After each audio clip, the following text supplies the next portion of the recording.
Bayi malang itu kini dirawat intensif di Rumah Sakit Otanaha, Kota Gorontalo. Sang bayi ditemukan di halaman belakang salah satu sekolah menengah atas di Gorontalo. Penemuan bayi perempuan itu berawal dari adanya laporan dari seorang pelajar. Dari penyelidikan polisi diketahui, bayi yang lahir prematur itu sengaja dibuang karena ibu bayi takut ketahuan melahirkan dari hasil hubungan gelap. Ibu bayi juga membuat skenario penemuan bayi ke petugas Rumah Sakit Otanaha Gorontalo saat rekannya berkunjung ke tempat kosnya. Kebetulan teman dari si ibu ini datang untuk bertamu, dia ketakutan.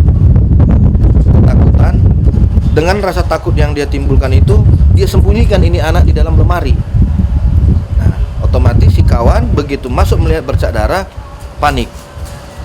Mereka larikan ke rumah sakit.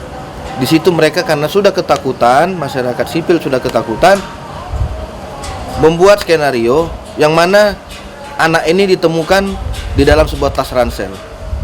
Padahal faktanya bahwa anak ini ada ditemukan di dalam lemari bersama dengan ibu.